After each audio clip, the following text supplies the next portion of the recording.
Tonight, we've learned the identity of the third victim in this week's campus shooting at UNLV. The Clark County coroner confirmed 69-year-old associate professor Naoko Takemaru died from multiple gunshot wounds. 64-year-old professor Jerry Chang and 39-year-old assistant professor Patricia Navarro were also killed. We're also hearing for the first time 911 calls from the day of the shooting. This might be disturbing, but we want you to take a listen. How long ago did you hear the shots? They're happening right now. How many shots have you heard? Like 5. I'm hiding under my desk. I closed my door. It's locked. Have you heard anything else before or after? I heard some screaming. Police say the gunman, 67-year-old Anthony Polito, mailed letters to nearly 24 university personnel across the country before the attack. They also say that he had a list of names of faculty members, both from UNLV and also East Carolina University, who they believe he was targeting. And earlier today, President Biden added a stop to UNLV during his already planned trip to Las Vegas. According to the White House, he met with the school's president and students to express his condolences and later spoke about the epidemic of gun violence in this country.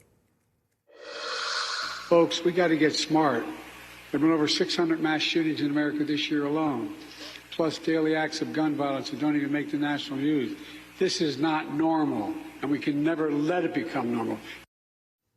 NBC News correspondent Dana Griffin joins me now. Dana, you know, we play things like the 911 call. We ask questions about the suspect, their background, their motive, because we're trying to understand how this all happened and what, if anything, can be done to prevent it in the future. Yeah. So with that in mind, I want to ask you, what do we know about this suspect's background? How is the investigation into a possible motive going? Yeah, Ellison, we've learned that Polito has worked as a professor up and down the Southeast. He's even touted his membership in the high society IQ group Mensa. And investigators say he was prone to posting conspiracy theories on his own website. Investigators have not identified a clear motive into the shooting, but we've learned that he has unsuccessfully sought employment at UNLV in 2020 and that he was also facing financial troubles, including an eviction notice that was posted on his front door when they served a search warrant. Ellison? Dana, we also know the identity now of all 3 victims. There's another person who was also shot that was hospitalized. What can you tell us about the people who were killed on this campus? Yeah, Ellison, we just heard moments ago from some of their colleagues during a press conference at UNLV. And I want to read some of the things that we learned about the professors. So 69-year-old associate professor of Japanese studies, Naoko Takemaru, was a professional concert pianist who brought homemade chocolates during the holidays and was a cat lover supreme. Her colleague saying that although she was physically frail, she was lion-hearted.